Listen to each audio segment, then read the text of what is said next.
নমস্কার বন্ধুরা, সানপুজা সবে সেরে চলে আসলাম। এখন রান্নাটা শুরু করবো বন্ধুরা, দেখতে থাকুন। রান্নার আগে বন্ধুরা প্রকৃতিটা একটু দেখে আসি, ওই যে প্রতিদিনের সকালবেলাটা।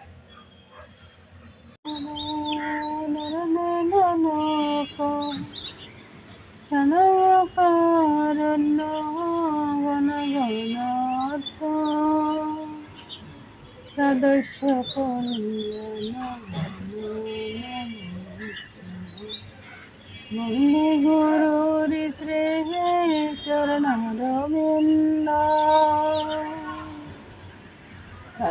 আজকে তো বন্ধুরা একাদশী, তো একাদশীর জন্য আজকে একটু তরকারি করবো। তো তরকারিটা হবো ফুলকপি আর আলু।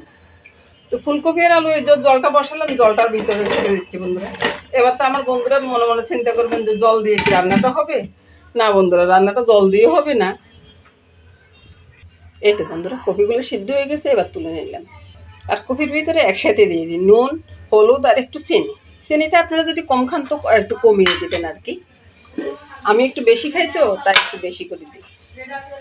তেলটা দিয়ে দিলাম বন্ধুরা। এই রান্নাটা আমার শ্বশুর বাড়ির থেকে শেখা বন্ধুরা, খেতেও না অসাধারণ লাগে বন্ধুরা। তেলের ভিতরে লঙ্কা, তেজপাতা আর জিরা দিয়ে দিলাম, দিয়ে আর এটার নাম হলো কপি বটি বন্ধুরা। এবার আমি একসাথে নেড়ে ছেড়ে সব একসাথে মিশিয়ে দিলাম, তারপরে কাঁচা লঙ্কাটা ছেড়ে দিলাম। এবার আমি ধনিয়া পাতা ছড়িয়ে দিব, ধনিয়া পাতা ছড়িয়ে দিয়ে নামিয়ে নেব বন্ধুরা। আর এই রান্নাটা বন্ধুরা একবার করে খাবেন, দেখবেন যে কি টেস্ট লাগে রুটি ভাত যে কোনো কিছুর সাথে। এবার রান্নাটা হয়ে গেছে বন্ধুরা, আমার জন্য একটু রেখে ওদের জন্য ঢেলে দেবো আর কি সবগুলা। এবার দেখুন তো বন্ধুরা, রান্নাটা কত সুন্দর হয়েছে না। নমস্কার বন্ধুরা, শুভ দুপুর।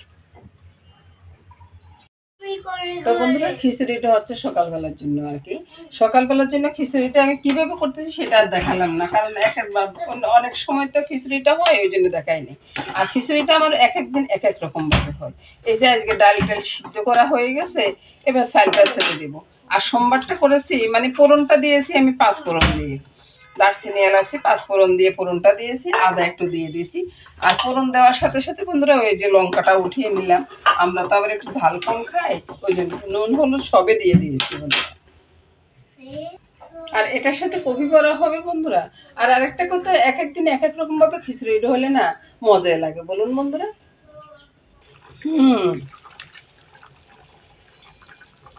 মাঝে মধ্যে দাদু ভাইয়ের সাথে কথা বলা লাগে, আজকে গলার অবস্থাটা আবার বসে গেছে বন্ধুরা। একটু ধনিয়া পাতা দিয়ে দিলাম, এবার ঢাকা দিয়ে আর নাড়াচাড়া করবো না বন্ধুরা, খিচুড়িটা হয়ে গেছে। এবার বন্ধুরা কফি বড়া করবো, ওই দাদু ভাইয়ের সাথে খেলতেছি বন্ধুরা। তো আমার বুকু কই, এই তো আমার বুকু এক বলছি বলছি হ্যাঁ বলবো তো। এই যে এক সাইডে একগুলাকে উঠিয়ে আরেকগুলা দিয়ে দিচ্ছি, এভাবে করে সবগুলা দিয়ে বন্ধুরা। সকালের জন্য ফুলকপি বড়া, এই যে কেমন মশমশা হয়েছে শুনতেছেন তো, দাদু ভাই কথা বলতেছে বুঝছেন বন্ধুরা। ফুলকপি বড়া আর বোনা খিচুড়ি।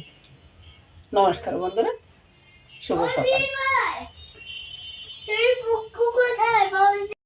এবার চলে আসলাম বন্ধুরা পরের রান্নাতে। পরের রান্নাটা হবে মাছের ঝোল।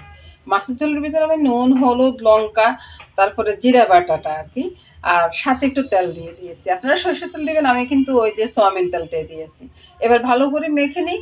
কড়াইতে সামান্য একটু তেল দিয়ে দিয়েছি বন্ধুরা, একটু মেথি ফোড়ন দিয়েছি। মেথি ফোড়ন দিয়ে সবগুলো মাছ একসাথে ছেড়ে দিলাম। এবার একটা উল্টানো দিব। এই মাছটা আমি অনেকবারও দেখাইছি বন্ধুরা, ঘুরে ফিরে একই জায়গা চলে আসে আর কি। একটু বন্ধুরা রান্নাটা হয়ে গেছে, এবার নামিয়ে নিই। আপনারা চাইলে কাঁচা লঙ্কা ধনিয়া পাতা সবই দিতে পারেন বন্ধুরা। আজকে কারেন্ট নাই, আমি ফ্রিজ খুলতে পারতেছি না, তাই কিছুই দিতে পারতেছি না। নমস্কার বন্ধুরা। এই তো বন্ধুরা দেখুন না বন্ধুরা, কত সুন্দর একটা কালার এসেছে মাছ রান্নাটা। এভাবে বন্ধুরা অনেক সহজভাবে রান্না করা যায়। যারা ব্যাচেলার থাকেন না তাদের জন্য অনেক সুবিধা। নমস্কার বন্ধুরা, শুভ দুপুর। তো বন্ধুরা ওই যে মাছের ঝোলের সাথে সাথে আমার রান্নাটা শেষ হয়ে গেছে বন্ধুরা। দেখুন তো বন্ধুরা কত সুন্দর হয়েছে না মাছের ঝোলটা। এদিকে মাছের ঝোল আছে, ডাল আছে, ডালটা আমি দেখাই না বন্ধুরা, আর কফি বডিটা আছে। এই নিয়ে আজকে রান্নাটা শেষ বন্ধুরা। নমস্কার বন্ধুরা, সবাই ভালো থাকুন সুস্থ থাকুন সুন্দর থাকুন বন্ধুরা, এই কামনা করে আজকের মধ্যে এখানে বিদায় নিলাম।